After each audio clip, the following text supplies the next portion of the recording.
Muito obrigada ao Bruno, obrigada, Cris. Quero agradecer também ao professor Leon Denis, que sugeriu ao Vedas a admissão desses cursos no ano de 2023, e agradecer a todas as pessoas que se inscreveram e se dispõem a estar aqui junto conosco, né, por tantas horas, e a suportarem um texto bastante longo, né, mas é um texto que reúne muitas informações que não estão ainda publicadas em outros textos e livros. Supremacismo, fascismo e especismo. Cada um dos sábados, hoje, no último sábado de maio e no último sábado de junho, nós vamos focar em um desses três conceitos. Eu comecei pelo supremacismo, porque, na verdade, ele estará presente muito intensamente no fascismo e no especismo. Então, hoje, esta apresentação de hoje serve como uma introdução à reflexão sobre essa temática. Esses três termos, eles expressam o formato da estrutura mental, emocional e moral, que dá fôlego à discriminação que visa aniquilar o outro. As três representam outras tantas denominadas: racismo, machismo, misoginia, sexismo, etarismo, capacitismo. Em qualquer dos casos, a estrutura emocional ressoa a estrutura da linguagem, portanto, das palavras, reveladas geralmente por binômios excludentes, sempre entre aspas, os de cima e os de baixo, os de fora e os de dentro, as pessoas e os animais.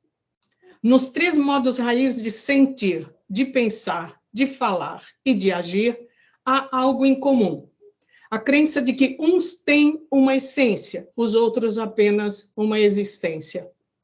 No caso dos objetos, Aristóteles estabeleceu que sua essência se decide por sua utilidade, pelo uso que se pode fazer deles. Assim, não vou fazer uma lista, vou dar apenas um exemplo.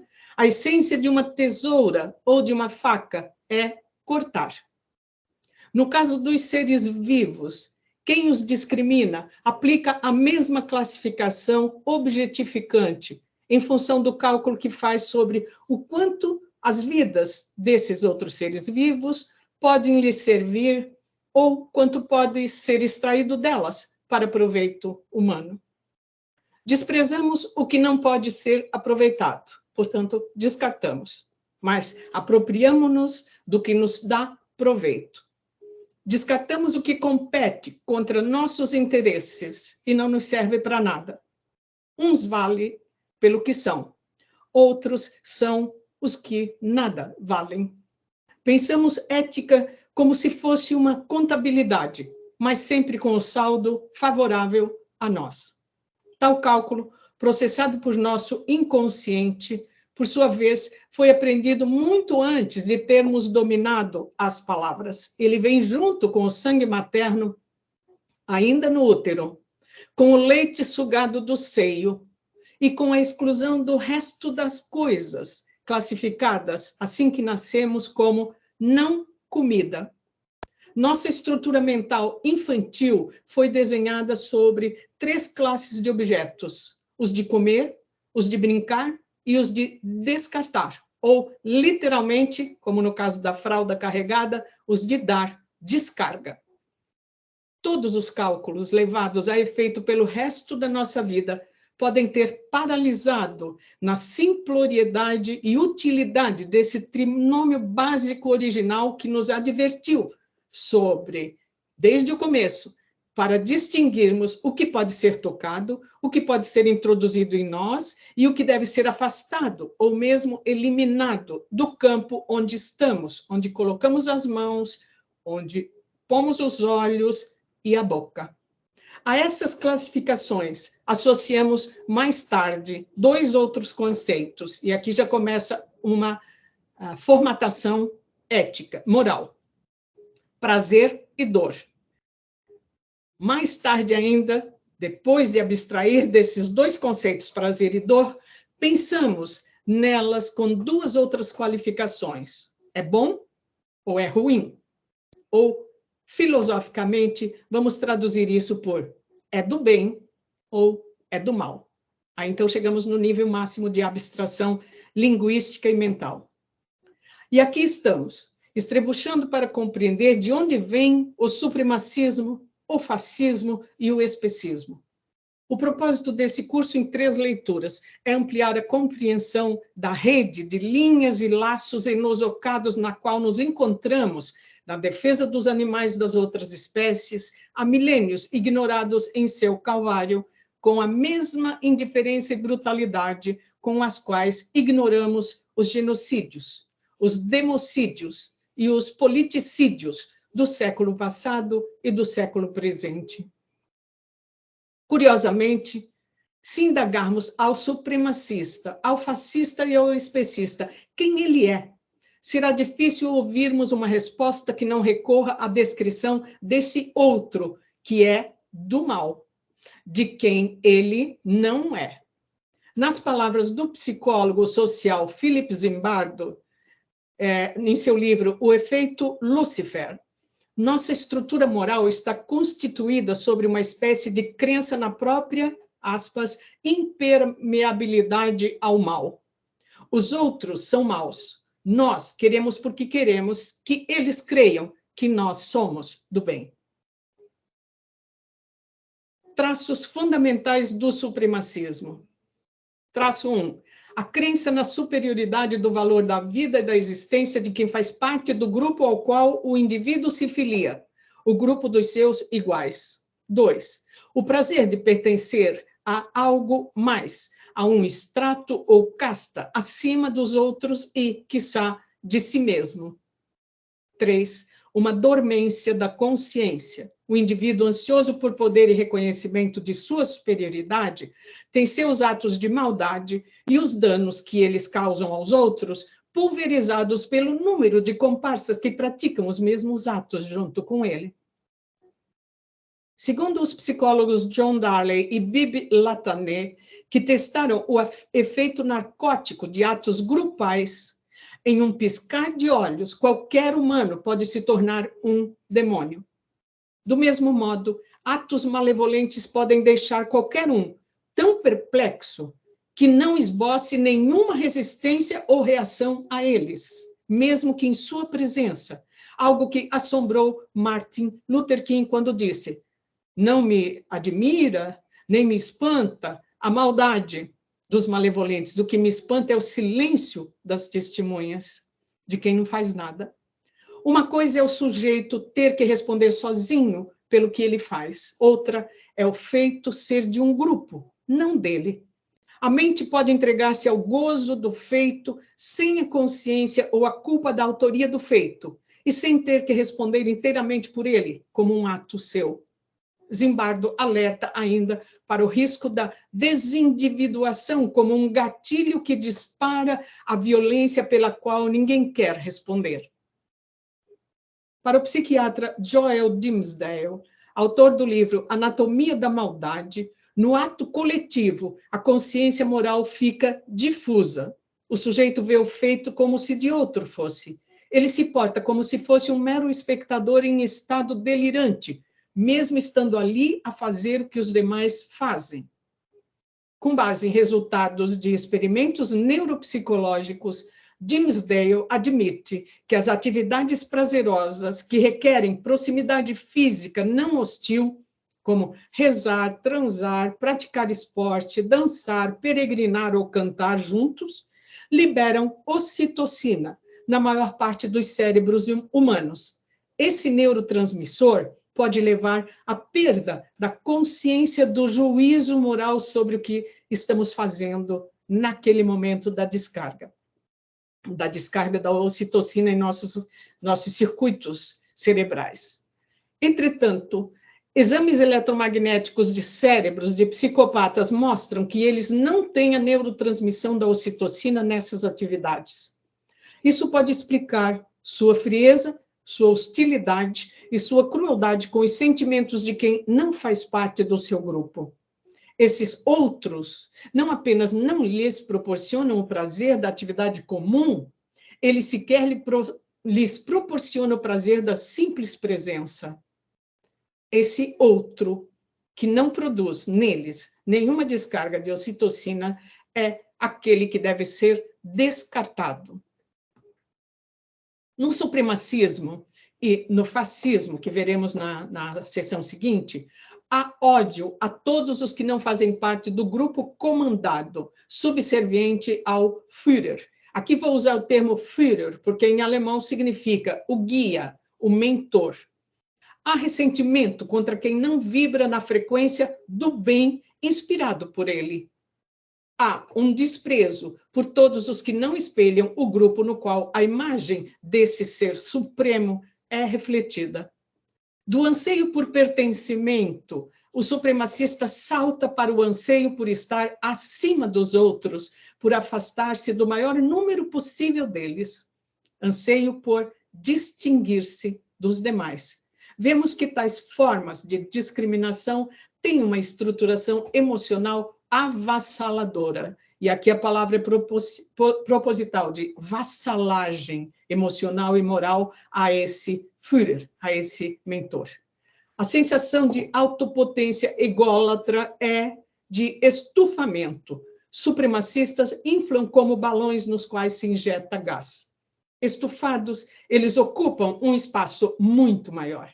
Esse espaço, apropriado por eles, custa privação a quem interage com eles. Oprimindo, o supremacista se empodera, enquanto esfacela a expressão do outro, mantém a sua em destaque, distinta daquele farelo espicaçado na qual ele transforma o outro. O supremacista acha que faz sozinho a festa, pois nela se refestela sozinho, impedindo os outros de viverem dignamente suas vidas. Mas sem os escravos e os servos, a supremacia míngua. O grande homem vira frangalho. Em outras palavras, o supremacista se sustenta pela obediência e pela subserviência resultantes da condição de refém, seja física, seja psicológica, na qual enreda os demais. A malevolência supremacista tem muitos tons, nos fios que dão firmeza à sua trama. Ora, ela se manifesta na defesa do sistema escravocrata, ora no racista, ora no machista, ora no capacitista, ora no especista. Qualquer que seja sua manifestação, o supremacismo traz consigo a violação dos direitos fundamentais dos outros. A característica fundamental da vontade supremacista é estar fora da lei, mais exatamente acima da lei. No pedestal acima da lei, nenhum supremacista pode ser taxado de criminoso. Ele segue a vontade suprema do povo e este determina que a vontade suprema é a lei do Führer, do Duce, do mito, do mentor, do guia. Robert Leyer, oficial do alto comando nazista, julgado e condenado à morte em Nuremberg, declarou-se no tribunal injustiçado por ser julgado como, aspas, um criminoso qualquer. Em seus termos, aspas, eu sou um alemão e um nacional-socialista, mas eu não sou um criminoso. Para Hermann Göring, presidente do Reichstag nazista, o parlamento nazista, e comandante da Força Aérea, a Luftwaffe, idealizador dos campos de extermínio, a lei e os tratados de paz internacionais também, aspas, estavam abaixo dele, por isso valiam-lhe e serviam-lhe tanto quanto o valia para ele na prisão um rolo de papel higiênico, fecha aspas. Supremacistas rejeitam toda e qualquer autoridade legal, toda e qualquer outra vontade, menos a do Führer, equiparada à vontade divina. Seus atos são egoístas, mas eles se escudam, para se escudarem melhor, afirmam que sacrificam seu ego individual em favor do eu maior a quem veneram, o eu do Führer. As dores, amores e louvores de outros que não veneram o seu mentor são desprezadas. Não há empatia neles. Em compensação, segundo o psiquiatra Dimsdale, que examinou os protocolos psiquiátricos dos 22 oficiais nazistas julgados em Nuremberg, se alguém quiser que eles se movam, basta lhes propor um ato de maldade qualquer contra, aspas, os de fora de sua casta, os inferiores ou menos que humanos, chamados de ratos, baratas, piolhos, vermes e o que mais puder ser estampado em sua face para confirmar que não fazem parte dos seletos da casta suprema. E por isso merecem ser expurgados da sociedade. O supremacismo sofre do complexo de pureza e integridade. Por isso, os supremacistas se intitulam do bem e acusam os que se opõem a eles de serem do mal. Sua laçada fica ainda mais forte quando se escudam nos templos e igrejas de todos os tipos. Segundo o psiquiatra estadunidense Frederick Wertham, autor do livro A Sign for Cain, A Marca de Caim, não foi preciso o Führer assinar qualquer circular ordenando o extermínio das pessoas com deficiências físicas e mentais, que antecedeu o extermínio dos judeus, dos ciganos e dos eslavos, dos homossexuais, dos comunistas, dos adversários, das feministas e dos sindicalistas. Primeiro, eles começaram pelo extermínio dos deficientes alemães. Bastou que médicos, psiquiatras e pediatras, enfermeiras, engenheiros e advogados, além de cientistas, entre eles o laureado com o Nobel, Konrad Lorenz, se irmanassem no, aspas, espírito exterminador do Führer. Os atos que se seguiram foram conformes àquela vontade. Retirar das costas da Alemanha o peso de sustentar quase 500 mil indivíduos que nada podiam oferecer ao mercado de trabalho, muito menos às fileiras do exército. Aqueles médicos, conforme o relata o psiquiatra estadunidense Frederick Wertham, desenvolveram voluntariamente a tecnologia de matança em massa, precursora das câmaras de gás e ampliadas, e dos imensos fornos de cremação usados em seguida para matar 11 milhões de outros igualmente taxados de inúteis, indignos de viver, inferiores e vermes infectadores, sequestrados e mantidos em regime de trabalhos forçados nos campos de detenção e de extermínio, dos quais nem noção se tem no Brasil. Sempre a gente lembra de 2 nomes de campos de extermínio, né? Auschwitz e, sei eu, agora me fugiu outro, mas depois vem. Mas foram 48 campos de extermínio para 40 mil campos de trabalho escravizado. No julgamento de Nuremberg, o nazista Robert Ley, que dirigiu a classe trabalhadora sob o regime nazista, após exterminar pelo menos 5 mil líderes sindicais que se opunham a Hitler, declarou ao psiquiatra que o avaliou, aspas, acreditávamos que nossa vontade humana fosse onipotente e que nós não precisávamos da compaixão divina. A catástrofe, leia-se a derrota para os russos, nos ensinou algo diferente, fecha aspas. Isso está no livro do Dimsdale, Anatomia da Maldade. Supremacistas estão engatilhados continuamente para a prática da maldade contra humanos a quem não reconhecem direitos nem respeitam. Segundo Dimsdale, não há bondade neles, não há neutralidade, mas há maldade. Quando examinam as ondas e atividades cerebrais dos psicopatas, neurocientistas encontram paralisadas ou obstruídas as zonas neurotransmissoras que disparam a empatia diante de cenas nas quais alguém está a sofrer uma dilaceração física ou um ataque psicológico devastador. Simplesmente nada se move no cérebro dos que se sentem, aspas, acima dos outros. Falta-lhes, em sua anatomia cerebral, os chamados neurônios espelho, descobertos e descritos em 1990 pelo neurofisiologista italiano Giacomo Rizzolatti. Esses neurônios são os responsáveis pela comunicação em nível não verbal entre animais de todas as espécies sencientes. Por lhes faltarem esses neurônios, os que se sentem acima dos outros sequer conseguem fazer a leitura silenciosa das emoções que borbulham na alma alheia. Talvez, arrisco dizer, eles se sintam acima dos outros justamente pelo fato de que os outros têm sensibilidade à dor, à injustiça, ao flagelo, à dilaceração física, sinais vistos por eles como fraquejadas femininas. Enquanto eles nada sentem ao produzirem nos outros tudo isso, ou ao assistir tudo isso sendo produzido nos outros por terceiro.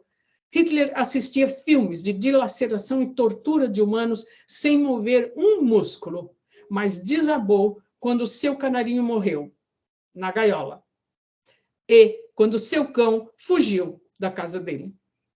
Nas palavras de Joel Dimsdale, a eles falta empatia não somente na superfície, no fundo de seus cérebros, eles estão mortos ao verem outra pessoa com dor.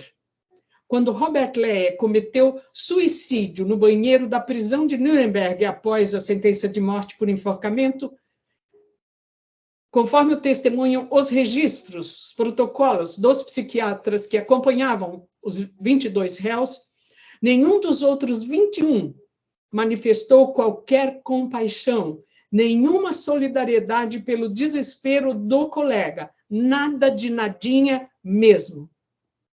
Se a alma é dominada pela ubris, do grego arrogância, não resta mesmo espaço algum para a empatia respirar. Se há um sentimento moral nos supremacistas, afirma o psiquiatra Dimsdale no Anatomia da Maldade, ele se chama arrogância. Ela sustenta o balão inflado pela megalomania. Agora, todas as frases entre aspas. Salvar o mundo dos comunistas, o mundo. Limpar a Europa da presença dos judeus e dos ciganos. Livrar o mundo das feministas. Salvar a família tradicional. No Brasil, a megalomania inclui metralhar todos os petistas, matar os esquerdistas, assalariar pela metade as mulheres, e em comemoração ao aniversário do Führer, no último dia 20, mais uma tirada, expurgar os adversários. O termo expurgo, segundo Victor Klemperer, em seu livro LTI, Linguagem do Terceiro Império, e em seus diários de 1933 a 1945, 12 anos de diários de guerra, ele é um dos poucos sobreviventes judeus. Era professor catedrático da Universidade de Dresden e sobreviveu a tudo, e está lá nas quase 900 páginas dos diários que ele conseguiu escrever e esconder, né? Então, o termo expurgar foi empregado na linguagem nazista, e ele tem esse livro traduzido no Brasil, LTI, a linguagem do Terceiro Império, para designar o extermínio. A malevolência não é monocromática, afirma Dimsdale. Cada mente escolhe a malevolência que melhor a expressa. Cabe à sociedade, família, escola, igreja, centros desportivos e de lazer, criar um campo e fomentar espaços nos quais o gatilho da malevolência não encontre dedo algum disposto a dispará-lo, porque ele pode ser disparado por qualquer um de nós, basta que as condições sejam dadas. Mas isso agora já é a tese de outro neurofisiologista italiano, Zimbardo, Philip Zimbardo, no livro O Efeito Lúcifer, como as pessoas boas se tornam más. É preciso, portanto, educar para a não malevolência.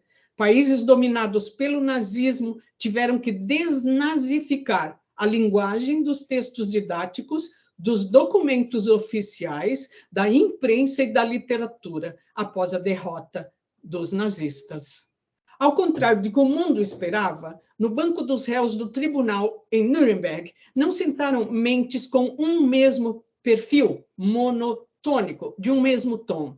O que se viu foi uma trama de mentes, cada qual com seus nós, mas todas a serviço do desejo de extermínio, incorporadas pelo, aspas, espírito do Führer.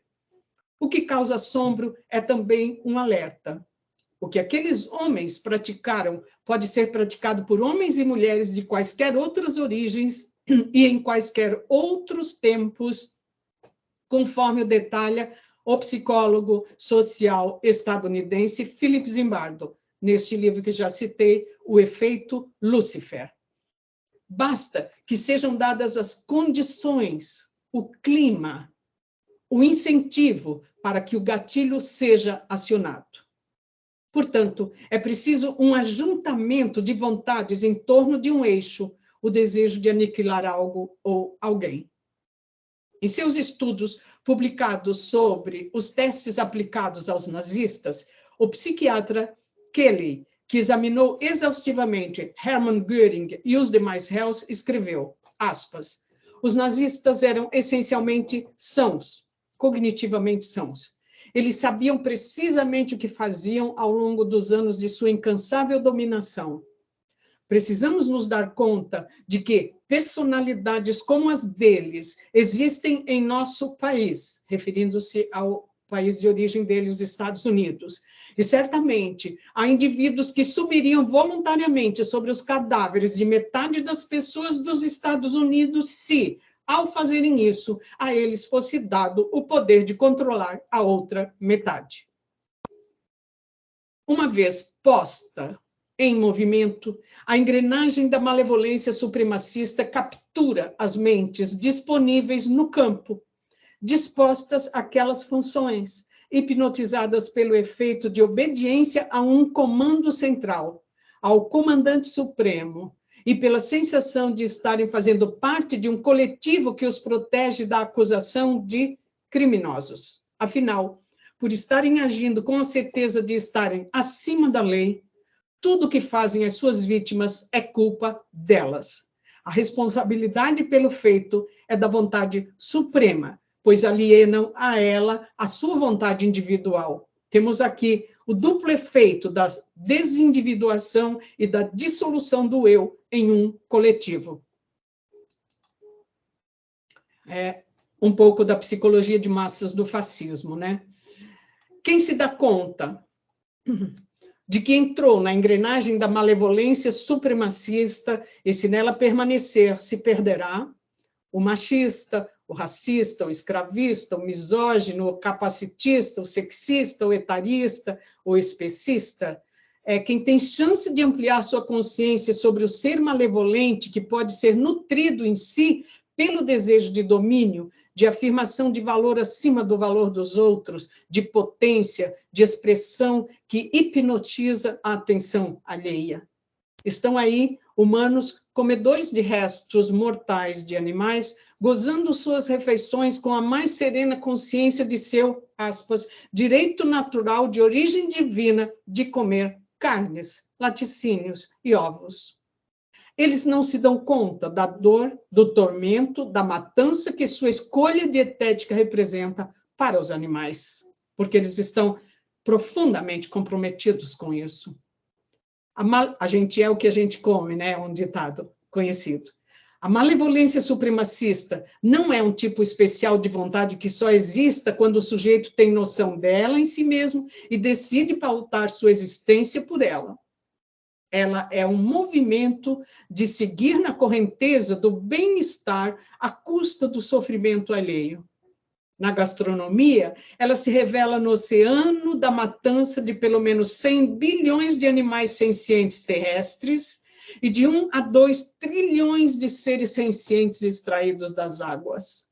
Isso são dados do livro do Oppenlander, Inconsciência Confortável, Comfortable Unaware.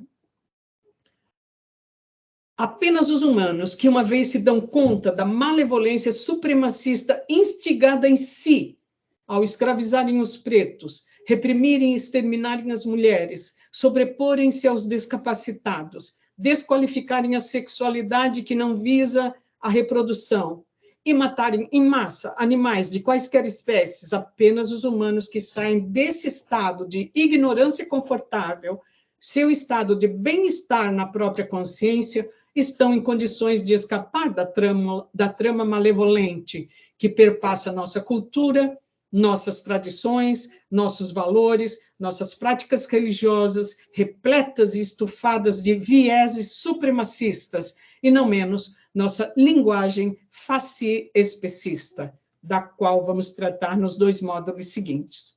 Nas palavras do psiquiatra Kelly, profundamente impactado pela mente de Hermann Göring, aspas, os psicopatas não são doentes mentais, mas com certeza são imprestáveis para servir aos governos. O intelecto deles funciona perfeitamente, tanto que eles alçam os graus mais elevados da casta supremacista nazista. O que os deixa serem vistos como loucos, reconhece Dimsdale, são seus hábitos e comportamentos. Portanto, o que lhes falta não é saúde cognitiva, dado que eles compreendem perfeitamente o que precisam fazer para alcançar o que pretendem.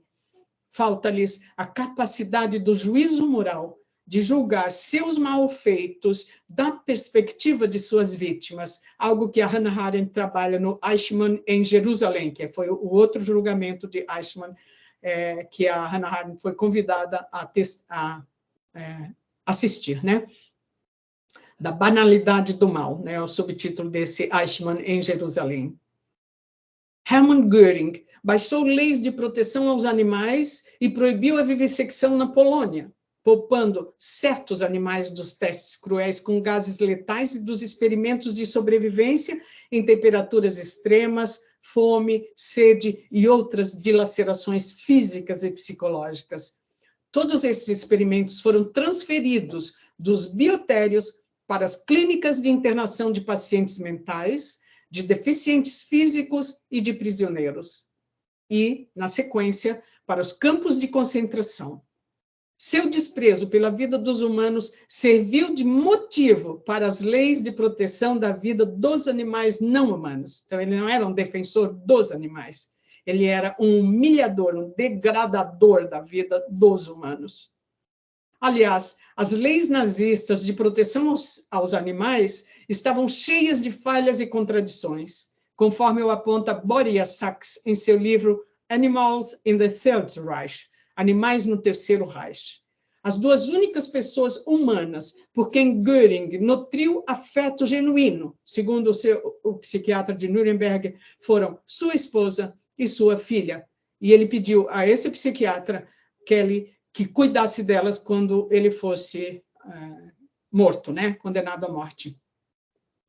Quando questionado sobre o extermínio de 11 milhões de humanos, ele afirmou desconhecer os detalhes e acrescentou, além do clássico, aspas, eu não sabia de nada, outra frase que também se tornou clássica nos julgamentos dos nazistas, aspas, mesmo que eu soubesse, nada teria podido fazer para impedir. Eram eles quem mandavam. Eles não podiam impedir, porque isso contrariaria a vontade deles, é a minha leitura, né? Supremacistas usam os de baixo para executar seus planos. Nas palavras do juiz estadunidense, presidente do Tribunal de Nuremberg, os réus eram homens com status e em grau tão elevado da hierarquia nazista que não sujavam suas próprias mãos com sangue. Eles eram homens que sabiam como usar as pessoas menos qualificadas como seus instrumentos. O valor da própria vida é estimado pelo supremacista acima do valor da vida dos outros, por suas qualidades superiores, que eles dizem ser as do bem, compartilhadas pelos membros do seu grupo, não pelos outros.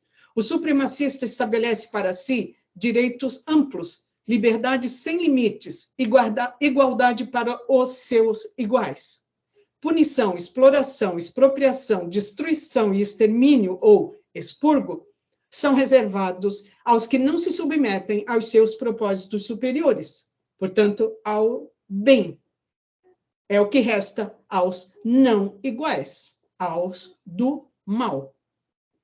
Sempre com aspas, obviamente, né? A prepotência, isso é, a sensação de poder mesmo na ausência absoluta dele, a imitação de gestos, falas e atos dos poderosos torna-se modelo para as interações de humanos com humanos, de humanos com animais de outras espécies e de humanos com ecossistemas naturais. A força é usada como potência destrutiva, ameaça a quem não se submete à dominação, a quem não é membro da sua comunidade. Os supremacistas escolhem uma característica que os outros não têm. Com base nela, organizam seus interesses, colocam ao seu serviço os interesses dos demais que não têm aquela característica.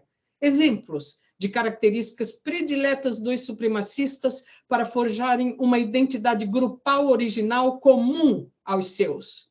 O lugar de nascimento, a cor da pele, o sexo másculo, a riqueza, a religião, o partido político, a atividade profissional, a espécie biológica.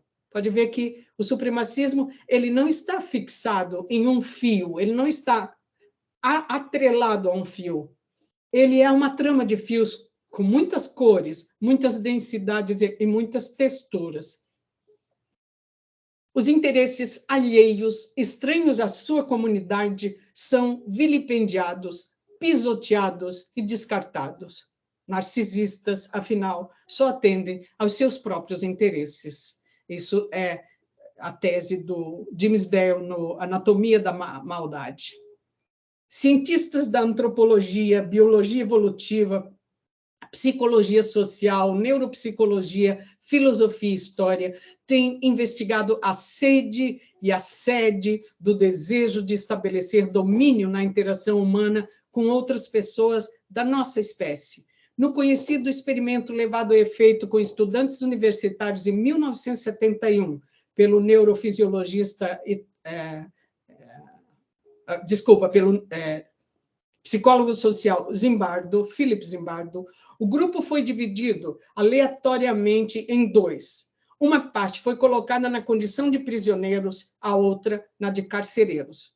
O experimento, projetado para ter lugar por 2 semanas, teve de ser interrompido ao final do 6º dia, porque os carcereiros assumiram sem limites a malevolência, submetendo os prisioneiros a todo tipo de crueldade psicológica e também mental.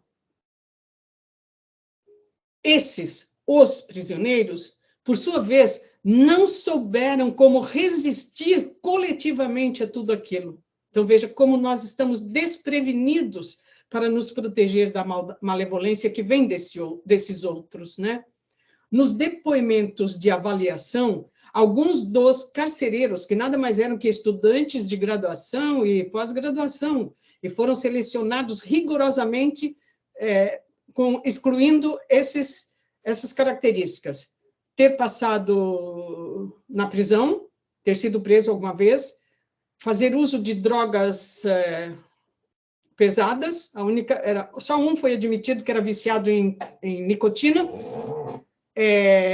ter comportamentos estranhos, estar em tratamento médico, ou ter alguma vez algum atestado médico de distúrbios mentais. Então, veja, foram selecionados justamente aqueles jovens considerados o padrão da juventude saudável universitária. Então, nos depoimentos de avaliação, alguns dos carcereiros declararam que sentiam prazer em seus atos de violência, porque submetiam os colegas prisioneiros à sua vontade e faziam a eles o que mal quisessem. Não vou dizer bem quisessem, o que mal quisessem, né? Ou o mal que quisessem. Em resumo, quando um humano está em uma condição social, escolar, familiar, empresarial, na qual pode fazer o que quer, pode sentir-se acima da lei, sem limite algum à liberdade, ele assume a malevolência supremacista, cuja essência é não ter ponto definido de onde partir, nem limite de onde parar. Por isso, é comum ouvirmos um grito nas passeatas dos supremacistas: liberdade. A liberdade que eles anseiam é a de não submeterem sua vontade malevolente a qualquer restrição, leia-se a lei.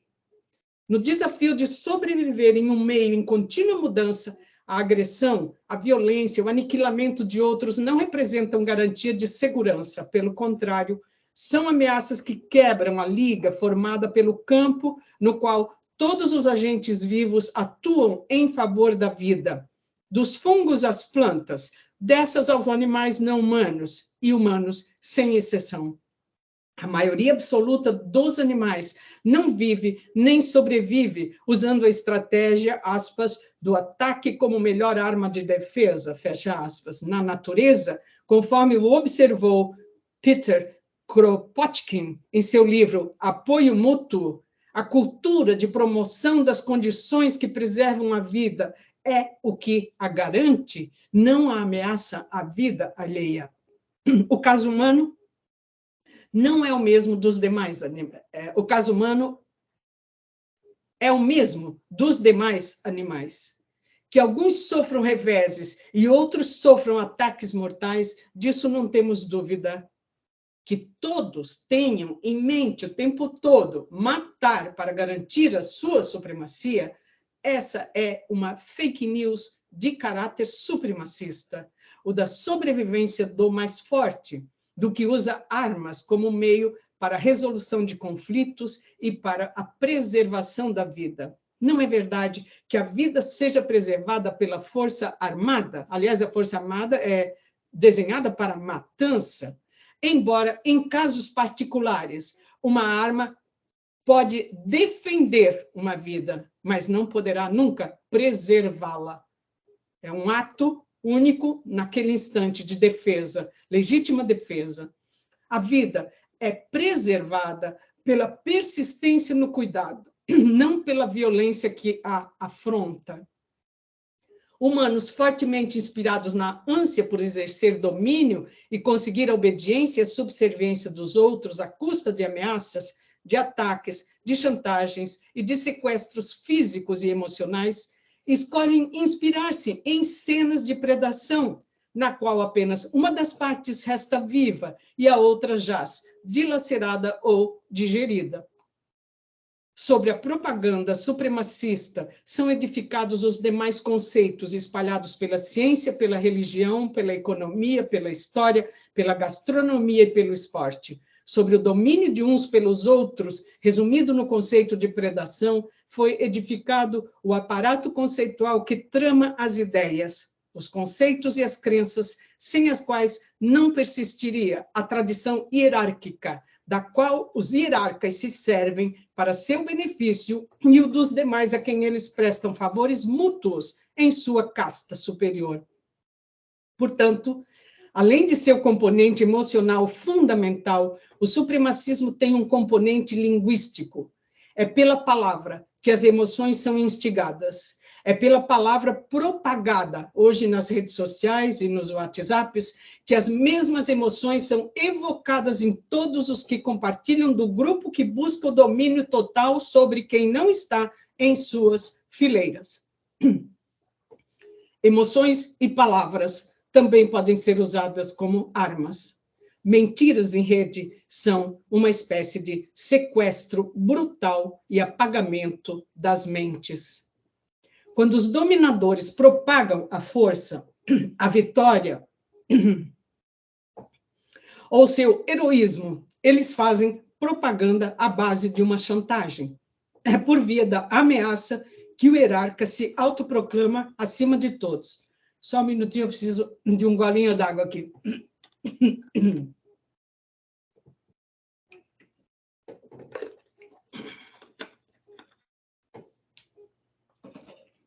Obrigada. Não é para menos que os comandados mentalmente por hierarcas, a quem veneram como mitos e heróis, sigam aos milhares, marchando e gritando slogans vazios de sentido, porque cada um leva seu sentido ou imagem particular para aquilo que grita: Deus, pátria, família, liberdade. O que encontramos ao final da passagem de terroristas não é Deus, são entulhos, cacaredos e, quase sempre, cadáveres. Para o ato grupal de terror que destruiu a Praça dos Três Poderes em 8 de janeiro de 23, foram levados 4.000 deuses, 4.000 pátrias, 4.000 famílias tradicionais, 4.000 liberdades. se seus gritos por Deus evocassem um Deus verdadeiro, ao final de sua passagem, não veríamos estilhaços, veríamos uma obra da criação divina. O hierarca, o dominador, o supremacista, o imperialista, o colonizador, o comandante, o patrão e o senhor, e eu incluiria aqui o marido, se impõem à maioria dos humanos por via da força, da ameaça. Mas são os ameaçados quem lhes garantem os meios de sobrevivência, produzem sua comida, fabricam suas armas, transportam suas mercadorias, vestem-no e constroem sua morada. Sem a força produtiva, o supremacista murcha, como faz um balão do qual se extrai o ar ou o gás. Na propaganda das guerras supremacistas, omite-se o número dos mortos, aponta-se para o feito de um homem, daquele acima de todos, sem que se diga que seus coturnos pisam cadáveres frescos e os já em decomposição dos que tombaram sob o ataque brutal, enquanto formaram a muralha de proteção para que ele aparecesse ao final na cena, empunhando a bandeira, a espada, a lança, o fuzil, ou simplesmente erguendo o braço com a mão esticada em direção ao alto. As imagens da propaganda supremacista funcionam como lanternas acesas que passam a iluminar as mentes. Essas imagens ditas heróicas, né? Capturadas por um ideal, a mente, capturada por um ideal, o da superioridade de um homem sobre todos os outros. Quem nunca desejou estar acima de todas as ameaças e além de todas as agruras da vida? Quem sente prazer em estar sempre por baixo? Ao final das contas, o ideal supremacista é um desdém arremessado na cara e na memória dos que morrem alvo das bombas, dos tiros, dos gases tóxicos, das lanças, das flechas, das pedras, das fogueiras, do óleo fervente e das espadas, em todas as frentes de batalha ao longo da história. Ao final da guerra, Hitler estava, de fato, acima de todos os homens da Alemanha, transformados por eles em restos mortais. Nos últimos 2 anos, já não havia mais homens jovens para convocar para as fileiras do exército. Então, meninos de 12 a 13 anos passaram a ser convocados de 43 a 45 e a vestir o uniforme e a ocupar o lugar dos adultos nas fileiras do front na Rússia. Eu conheci um desses meninos, ele tinha então 58 anos, quando eu cheguei para fazer meu doutorado em Konstanz, na Alemanha. E aí ele contou a sua história, né? Apesar de a história nos mostrar no que vai dar o ideal supremacista, é na moldura heróica que os formataram para venerar alguém acima deles, acima de nós. Alguém acima de nós que nos promete livrar-nos dos nós que nos impõem e nos atrelam aos seus interesses, não aos nossos, muito menos aos dos mortos por conta de delírios narcotizados de grandeza. Segundo os psiquiatras que acompanharam os réus nazistas, boa parte dos oficiais era adicta a drogas. Não apenas ao álcool, mas a anfetaminas, a cocaína, a morfina. Uma vez alçado à altura suprema, do bem, aquele homem serve de inspiração para que seus servos se sintam partícipes de sua grandeza. Isso penetra a alma, molda as emoções, desenha modos de relacionamento entre os que se identificam e são admitidos no grupo privilegiado dos dignos de reverência, os de cima, os que estão legitimados para ocupar o lugar supremo na hierarquia moral, econômica, política, social e sexual. Os outros, não possuindo tais características, os de baixo, sentem-se aquém da estatura grandiosa que não podem fazer valer como sua para conseguir os benefícios e os privilégios que, não sendo produzidos em grande quantidade, são destinados ao grupo seleto no topo da casta. Os que se reconhecem nesse avesso do espelhamento supremacista servem àqueles na esperança de participarem da comunidade dos fortes. É quando vemos multiplicado o número de, aspas, pobres de direita. Pobres aqui em todos os sentidos, não apenas o o econômico. Aristóteles, Lavoisier, Hegel, Franz Fanon, Herbert Marcuse, Erich Fromm e Paulo Freire trataram em seus textos político-pedagógicos dos servos introjetando a ideologia do Senhor, dos escravizados glorificando o escravizador, incorporando seu espírito.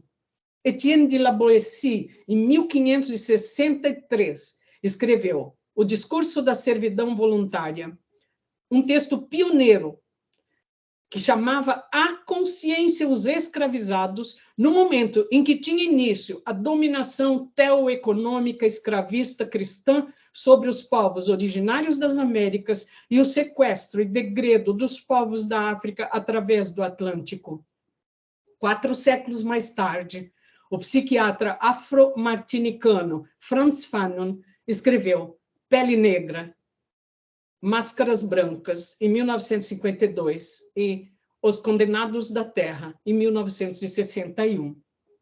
O ideal supremacista, propagado pelos de cima, introjetado pelos de baixo, nos valores que reverenciam hierarcas, enreda na mesma malha da tradição moral os dois grupos. É difícil desfazer os nós dessa malha na mente dos excluídos, porque elas vêm entrelaçadas em tramas objetivas, que chamamos de instituições, e subjetivas, aquilo que chamamos de conceitos, emoções e esperas frustradas. Todas as áreas do conhecimento serviram sem pudor à casta supremacista. Se acadêmicos não escapam da trama e se deixam enlaçar linguisticamente por seus nós, disseminando suas narrativas e fake news, o que exigir de quem sequer tem acesso à investigação crítica de tais tramas na linguagem? O que uma vez se instala na história é a forma supremacista ou hierárquica de organizar a sociedade, a sobreposição de certas vidas sobre as outras e seu modo capitalista de distribuir com escassez bens sociais primários e bens imateriais, mesmo quando há forças produtivas capazes de produzir e distribuir com abundância esses bens. Quanto mais se encurta a coleira, menos liberdade o cão tem de ir aonde quiser farejar.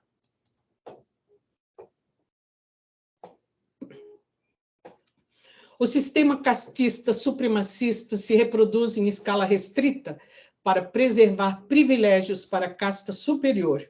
A maioria absoluta ocupa posições em subcastas da hierarquia social e moral, cobiçando os bens escassos sem dispor deles para benefício próprio. Isso está no livro da Isabel Wilkerson, Casta. O sistema castista molda a reprodução dos bens.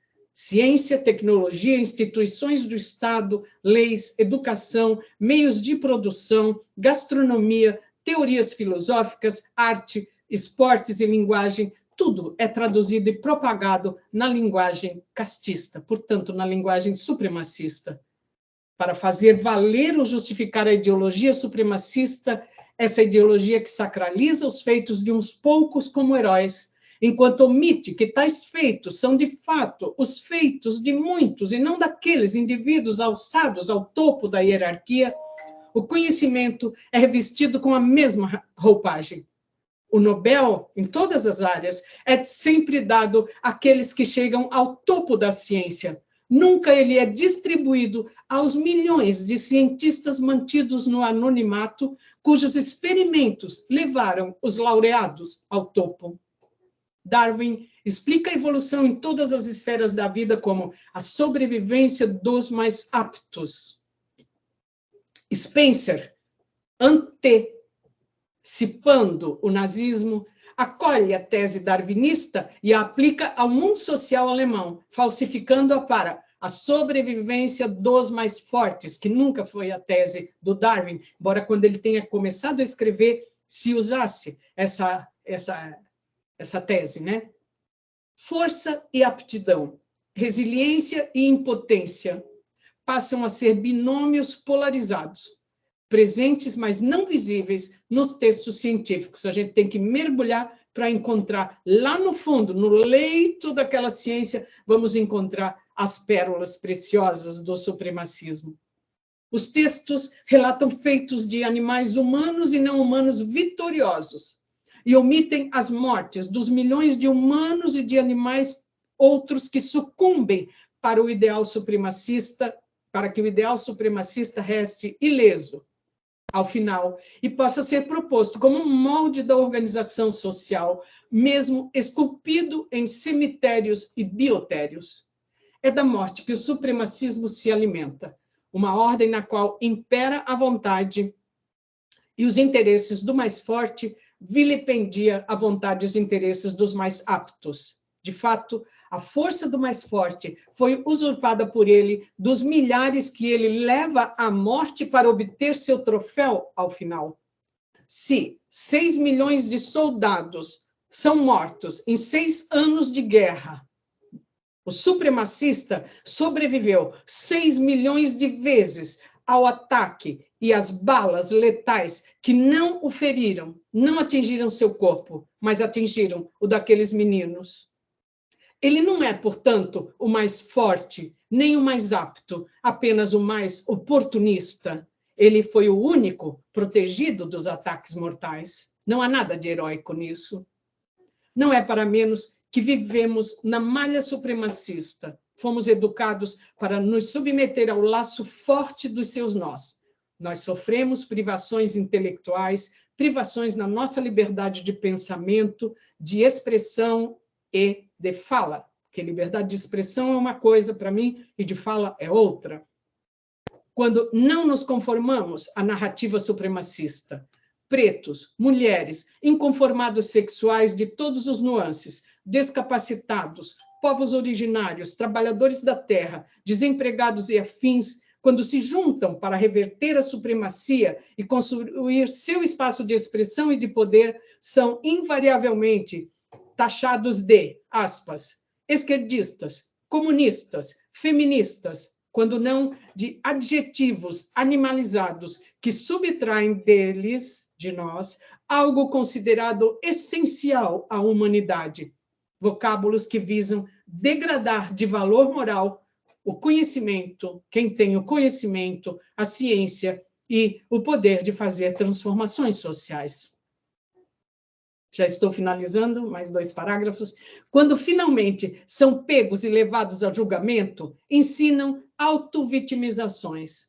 Suicidados morrem como vítimas do processo penal, vítimas das leis. Sua morte individual vale mais do que a morte dos 31 milhões que exterminaram. Hitler, Goebbels, Göring, Lee e pelo menos 10% dos demais oficiais dos altos escalões nazistas adotaram o suicídio com uma cápsula de cianeto. Se mataram e mataram suas mulheres e filhos para não serem presos pelo exército bolchevique que os derrotou no leste da Alemanha. E eles tinham 2 grandes inimigos a quem odiavam e temiam, os judeus e os bolcheviques. Os judeus não puderam, não tinham armas para se defender, os bolcheviques tinham. Mas com seu suicídio, Hitler e os demais supremacistas não pagaram a conta dos 6 milhões de meninos e jovens soldados que eles mandaram morrer em seu lugar nas frentes da guerra, nem dos quase 12 milhões que eles mandaram exterminar, judeus, ciganos, eslavos, comunistas, opositores e todos aqueles que eu já listei, feministas, sindicalistas, muito menos de outros 12 milhões de cidadãos que morreram de fome ou sob os escombros das cidades bombardeadas. A supremacia malevolente tem traços que se repetem em diferentes sujeitos. A mentira, as teorias conspiratórias, a bravata, a fanfarronice, a trapaça, a arrogância, a dissimulação, a transferência da culpa pelos danos causados por seus atos e o desejo de manter o domínio, espalhando a discórdia e o terror, até mesmo entre seus próprios pares, num segundo momento. A propaganda mantém aceso o fogo na alma dos seguidores, inflamando-a para que estejam sempre com o gatilho emocional e moral acionado, prontos para destruir aquilo que nunca edificaram. Uma vez alçado à política, o supremacismo propaga o ódio contra a igualdade, a justiça e a liberdade, a destruição da democracia e a instauração do totalitarismo. Namastê.